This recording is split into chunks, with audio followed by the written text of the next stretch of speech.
Hello students, welcome back to my YouTube channel. I am Dr. Sandeep Tiwari. Students, today I am going to teach you a poem or a sonnet,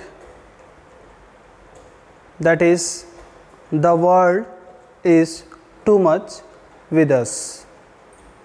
This sonnet is written by great romantic poet or great nature poet William Wordsworth. तो इस poem के थोड़ी सी intro देख लेते हैं। तो poem the world is to much with अस किसके द्वारा लिखी गई है? William Wordsworth. तो थोड़ा सा हम विलियम वर्ड्सवर्थ के बारे में जान लें। William Wordsworth was born in 1770 and died in 1850. कब जन्म हुआ था विलियम वर्ड्सवर्थ का? 1770 में। और ये कब इस दुनिया को छोड़ के चले गए? 1850. He was the most fortunate of the great five romantic poets who had a long poetic career and lived a long span of life. क्या कह रहा है कि विलियम वर्ड्सवर्थ एक फॉर्चुनेट पोएट था, या उन 5 फॉर्चुनेट रोमांटिक पोएट्स में आता है जिसने अपना एक लंबा सा कैरियर जिया अपने जीवन के दौरान। मतलब during his life he had a long poetic career and he was among 5 fortunate romantic poets. अब ऐसा क्यों कहा गया है कि वो फॉर्चुनेट पोएट ही है या वो 5 फॉर्चुनेट पोएट्स में ही आता है?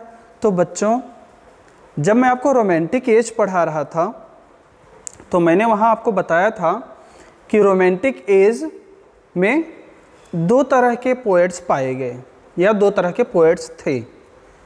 एक को हम कहते थे एल्डर रोमांटिक पोएट्स और दूसरे को हम कहते थे यंगर रोमांटिक पोएट्स। अगर हम एल्डर रोमांटिक पोएट्स के बारे में बात करें बच्चों, तो उसमें कौन कौन आता है? ST. College, William Wordsworth, Robert सदी, ये तीनों किसमें आते हैं? ये एल्डर रोमांटिक पोएट्स। इनको लेक पोएट्स भी कहा जाता था क्योंकि ये लेक डिस्ट्रिक्ट के पास में रहते थे। तो ये जो एल्डर रोमांटिक पोएट्स थे, ये अपनी लाइफ लगभग पूरी जिए और उसके बाद इनकी डेथ हुई। जबकि अगर हम यंगर रोमांटिक पोएट्स की बात करें, यंगर रोमांटिक पोएट्स की बात करें, जिसमें कौन कौन आता है? पी.बी. शेली, जॉन कीट्स, लॉर्ड बायरन। अगर हम इन पोएट्स की बात करें बच्चों, तो आप इनकी लाइफ हिस्ट्री देखेंगे तो इनकी एज 25 to 35 के बीच में ही रही। इसके अंदर ही इन लोगों की डेथ हो जाती है। मतलब 25 साल से लेकर 35 साल के बीच में इन सबकी डेथ हो जाती है। जैसा कि आपको पता है, जॉन कीट्स की डेथ 26 ईयर्स में हो जाती है। बायरन की बात करें तो 32 ईयर्स में हो जाती है। शैली की बात करें तो 30 ईयर्स में हो जाती है। तो इन लोगों की एज जो है ना, ये अराउंड 30 ईयर्स ही था।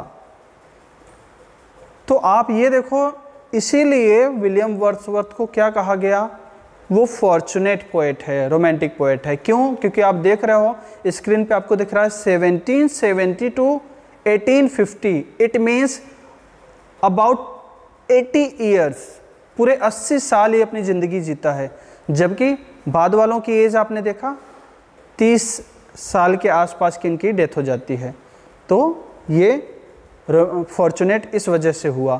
और दूसरा रीज़न इसका फॉर्चुनेट होने का कारण ये भी है कि ये एक लंबा अपना पोएटिक कैरियर जिया और ये 1843 में पोएट लॉरिएट, मतलब जिसको राजकवि या राष्ट्र कवि भी कहते हो आप, ये बनता है और अपनी डेथ तक, मतलब टिल 1850 तक ये पोएट लॉरिएट के पोस्ट पे रहता है। इसके बाद जब इसकी डेथ हो जाती है तो पोएट लॉरिएट का पोस्ट अल्फ्रेड टेनिसन को दे दिया जाता है, लेकिन जब तक मरता नहीं है तब तक ये पोएट लॉरिएट के पोस्ट पे रहता है। तो इतनी बात समझ में आ गई। आगे देखते हैं। He was a great worshipper of nature. William Wordsworth के बारे में बच्चों एक चीज़ कही जाती है कि वो प्रिस्ट है, पुजारी है, किसका? नेचर का। उसके बारे में कहा जाता है was a great romantic and great nature poet. तो वो या विलियम वर्ड्सवर्थ को हम वर्शिपर ऑफ नेचर के रूप में भी जानते हैं। तो आपने विलियम वर्ड्सवर्थ के बारे में जो डिटेल है ये आप समझ गए होंगे कि 1770 में जन्म हुआ, 1850 में इसकी डेथ हो जाती है और ये 5 फॉर्चुनेट रोमांटिक पोएट्स में गिना जाता है, जिसने अपना एक लंबा सा पोएटिक कैरियर जिया ड्यूरिंग हिज लाइफ, अपने लाइफ के दौरान। और he was known as great worshipper या ग्रेट नेचर पोएट या रोमांटिक पोएट।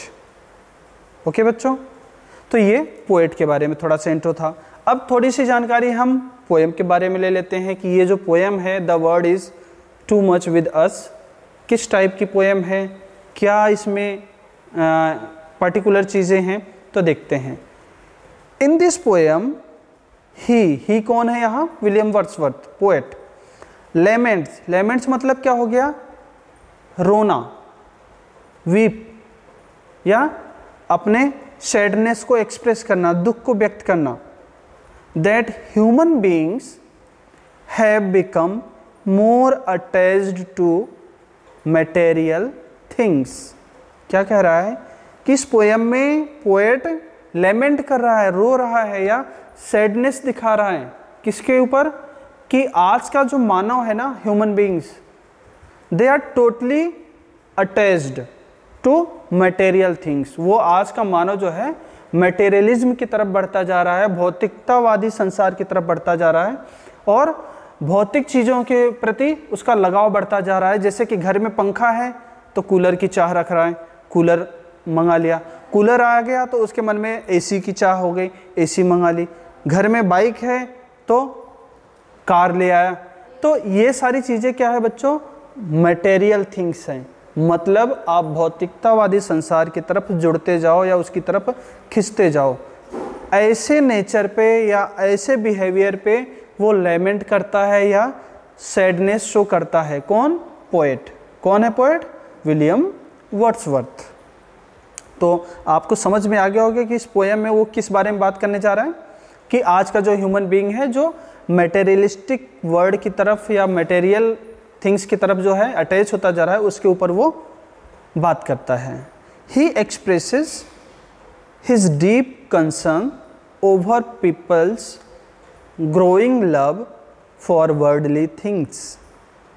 वो अपनी किस थिंकिंग को एक्सप्रेस कर रहा है इसमें कि आज का जो मानव है, how they are growing towards worldly things या how the love for worldly things are growing in their minds. तो क्या कह रहा है कि आज का टाइम का जो व्यक्ति है या ह्यूमन बीइंग है किस तरह से सांसारिक चीज़ों के प्रति बढ़ता जा रहा है या सांसारिक चीज़ों से लगाव बढ़ाता जा रहा है, इसके बारे में वो अपने विचार एक्सप्रेस करता है, अपने थॉट्स एक्सप्लेन करता है, अपने व्यूज़ देता है इस पोएम में। आई होप आपको समझ में आ रहा होगा जो मैं क्लियर कर रहा हूँ। आगे देखते हैं। Man has become slave to the god of money Mammon. William Wordsworth के अकॉर्डिंग आज का जो व्यक्ति है ना वो दास बन गया। स्लेव मतलब दास बन गया है। किसका? गॉड ऑफ मनी, धन के देवता। धन के देवता हमारे हिंदू माइथोलॉजी की बात करें तो हम कुबेर को कहते हैं, लेकिन अगर हम क्रिश्चियन लाइफ की बात करें या इंग्लिश लोगों की बात करें तो वहाँ धन के देवता को मैमन कहा जाता था। मैमन तो विलियम वर्ड्सवर्थ क्या कह रहा है कि आज का जो व्यक्ति है ना, आज का जो मानव है, वो धन के देवता मैमन का क्या हो गया है, स्लेव हो गया है या गुलाम हो गया है। He appeals to all us to give up mammon worship and start loving nature. He, William Wordsworth, appeal to all us. William Wordsworth जो है हम लोगों से एक अपील कर रहे हैं। क्या वो अपील कर रहे हैं वो? कि गिव अप, गिव अप मतलब रिजेक्ट कर देना या छोड़ देना, गिव अप कर दो। किसको? मैमन वर्शिप, धन के देवता की पूजा, मतलब धन के देवता की पूजा को नकार दो। एंड स्टार्ट लविंग नेचर, प्रकृति से प्रेम करना स्टार्ट कर दो। तो देखो अभी मैंने आपको बताया था कि वो क्या था, वर्शिपर ऑफ नेचर या ग्रेट नेचर पोएट था वो। तो देखो नेचर की बात उसकी पोएम्स में हमें ईजिली मिल जाएंगी।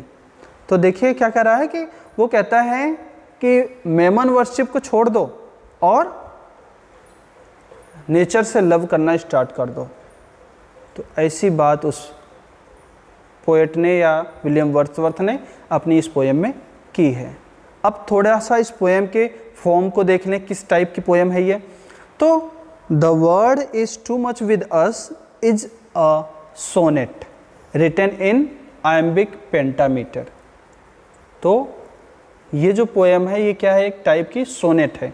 सोनेट आपको मैंने पहले ही बता दिया, it is a short poem of 14 lines, 14 line की छोटी सी पोएम होती है। और फिर मैंने आपको ये भी बताया था कि sonnet is divided into 2 part, 2 parts में सोनेट डिवाइड है। First one is Italian sonnet या मिल्टॉनिक सोनेट या पेट्राकन सोनेट, तीनों नाम इसी के हैं। सेकेंड पार्ट है इसका शेक्सपियरियन सोनेट या इंग्लिश सोनेट। तो अब देखते हैं आगे कि ये किस टाइप का सोनेट है, शेक्सपियरियन वाला है या मिल्टॉनिक वाला है। तो देखते हैं आगे। This sonnet is in the pattern of Petrarchan model. तो आप देख लो आ गया, किस टाइप का सोनेट है ये, पेट्राकन सोनेट है। पेट्राकन सोनेट के बारे में मैंने आपको पहले ही बता दिया था कि इटालियन सोनेट या मिल्टॉनिक सोनेट या पेट्राकन सोनेट 14 लाइन 2 पार्ट में डिवाइड होता है। ऑक्टेव 8 लाइन के पार्ट को, सेस्टेट 6 लाइन के पार्ट को कहते हैं। और इनकी जो राइमिंग स्कीम थी मैंने बताया था ऑक्टेव पार्ट की ABBA, और सेस्टेट जो पार्ट था उसका मैंने आपको बताया था इसकी फिक्स नहीं रहती। तो इसके बारे में भी बात मैंने किया था। तो अब आगे देखते हैं कि ये इटालियन सोनेट है या पेट्राकन मॉडल पे लिखा गया है। तो this sonnet is divided into 2 parts. तो देखो ये सोनेट 2 पार्ट में डिवाइड है। First part is called octave, अभी मैंने आपको बताया ऑक्टेव क्या है, 8 लाइन का ग्रुप है Octave. And the second part is sestet, second part क्या है, सेस्टेट है, 6 लाइन का पार्ट हो गया। The Octave follows the rhyme scheme of, तो राइम स्कीम पहले ही बच्चों मैंने आपको बता दिया था कि हर पोएम की लास्ट वर्ड का जो प्रोनाउंसिएशन है उसी से हम राइमिंग बनाते हैं। तो आगे जब हम इस पोएम को एक्सप्लेनेशन पढ़ने जाएंगे तो हम आपको वहाँ राइमिंग स्कीम के बारे में थोड़ी सी जानकारी देते हुए चलेंगे। तो अभी की बात करें तो अभी हम ये जान लो कि ये जो पोएम है ये इटालियन सोनेट है या पेट्राकन सोनेट है। ये ऑक्टेव और सेस्टेट पार्ट में डिवाइड है। इसका ऑक्टेव पार्ट जो है वो 8 लाइन की जो राइमिंग स्कीम है वो है ABBA, और जो 6 लाइन या जो सेस्टेट पार्ट की राइमिंग स्कीम है वो है CDC और DCD। मैंने आपको पहले ही बता दिया था कि जो लास्ट 6 लाइन है उसकी राइमिंग स्कीम फिक्स नहीं होती है। तो यहाँ देख लो CDC एक तरफ है, दूसरी तरफ है DCD।